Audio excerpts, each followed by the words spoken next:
आज हम बात कर रहे हैं रूस और अमेरिका के बीच जो हाल में तनाव बढ़ा है और उसमें जो एक अजीब सा मोड़ आया है उस पर। हाँ बिल्कुल। मतलब कैसे कुछ ही दिनों में सोशल मीडिया पर कहासुनी हुई और बात परमाणु पनडुब्बियों के प्रदर्शन तक पहुंच गई और फिर अचानक डिप्लोमेसी की तरफ। बिल्कुल एकदम नाटकीय ढंग से। हमारे पास जो जानकारी है वो बताती है कि इसमें व्लादिमीर पुतिन, दिमित्री मेदवेदेव और डोनाल्ड ट्रंप ये सब शामिल हैं। तो चलिए समझते हैं कि ये हुआ क्या आखिर।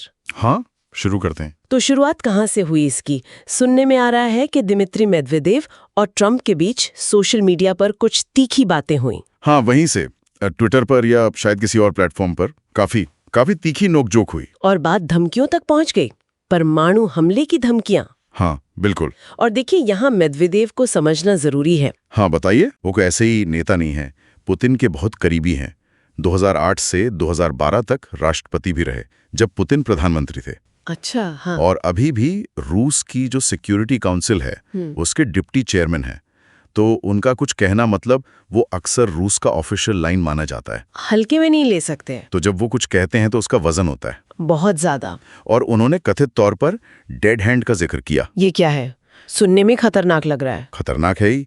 डेड हैंड या रूसी भाषा में पेरीमेत्रा, ये रूस की एक कथित ऑटोमेटिक न्यूक्लियर जवाबी हमला करने की व्यवस्था है। ऑटोमेटिक मतलब ये कि अगर रूस पर पहला परमाणु हमला होता है और मान लीजिए कि उनका नेतृत्व पूरी तरह खत्म हो जाता है, तो भी उनका सिस्टम अपने आप बिना किसी इंसान के आदेश के जवाबी परमाणु हमला कर देगा। ये सिद्धांत है। बाप रे, ये तो बहुत ही गंभीर धमकी हुई फिर। हाँ। ये सीधे सीधे परमाणु युद्ध की तरफ इशारा था, कोई छुपी हुई बात नहीं। तो इसका असर क्या हुआ? ट्रंप ने कैसे रिएक्ट किया इस पर? क्या उन्होंने कोई बड़ा कदम उठाया? हाँ, सूत्रों के हिसाब से तो उठाया। कहा जा रहा है कि ट्रंप ने इसके जवाब में फौरन या कम से कम ऐसा दिखाया कि 2 अमेरिकी परमाणु पनडुब्बियां रूस के तट के करीब भेज दी। 2 पनडुब्बियां? सीधा जवाब मतलब? हाँ, और सिर्फ भेजी नहीं, इसका प्रचार भी हुआ।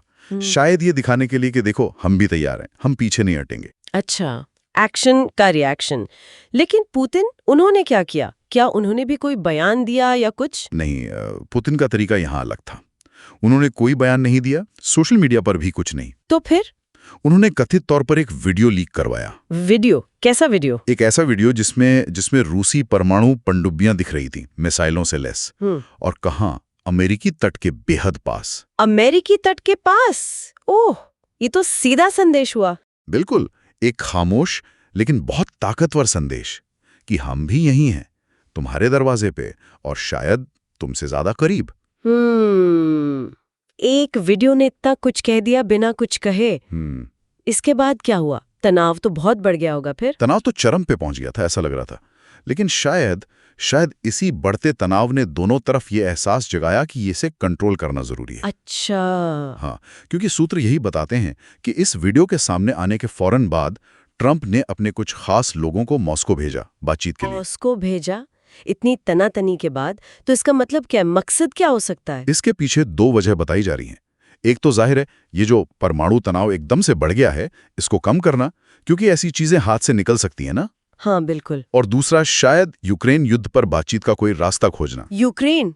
उसका इससे क्या कनेक्शन? कनेक्शन ये है कि ट्रंप ने वादा किया था कि वो राष्ट्रपति बनते ही 24 घंटे में यूक्रेन युद्ध खत्म करवा देंगे। हाँ याद है। अब 6 महीने हो गए हैं, युद्ध तो खत्म नहीं हुआ, उल्टा ये रूस अमेरिका तनाव और बढ़ गया। तो ये उनके लिए पॉलिटिकली ठीक नहीं बैठ रहा, उन्हें कुछ करके दिखाना है। अच्छा, तो मतलब जो एक तरह से सोशल मीडिया की लड़ाई थी, हाँ, वो पनडुब्बियों तक पहुंची और फिर अचानक मॉस्को में बातचीत की टेबल तक। ये तो बहुत तेजी से सब कुछ बदला। बिल्कुल, बहुत तेजी से। और ये पूरा मामला दिखाता है कि आज के जमाने में चीजें कितनी जल्दी बदल सकती हैं। क्या सीखने को मिलता है इससे? देखिए, एक तो ये कि नेताओं की पर्सनल बातें, खासकर सोशल मीडिया पर, अब सिर्फ बातें नहीं रही, वो सीधी मिलिट्री एक्शन का कारण बन सकती हैं। खतरनाक है ये तो। बिल्कुल। दूसरी बात, वो पुराने कोल्ड वॉर वाले तरीके, जैसे पनडुब्बियों का प्रदर्शन, वो आज भी सिग्नल देने के लिए काम आते हैं। सही। और तीसरी और शायद सबसे अहम बात कि नेताओं के अपने पर्सनल समीकरण, उनके राजनीतिक वादे, उनकी मजबूरियां, ये सब अब ग्लोबल सिक्योरिटी को सीधे सीधे असर कर रही हैं। हाँ ये तो है। लेकिन अंत में देखिए, तनाव कितना भी बढ़ जाए, आखिर में बातचीत की जरूरत पड़ती ही है, डिप्लोमेसी का रास्ता खोजना ही पड़ता है।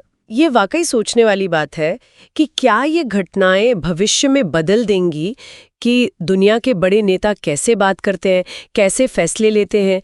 क्या अब एक ट्वीट या एक लीक वीडियो से ही दुनिया की सुरक्षा दांव पर लग जाया करेगी?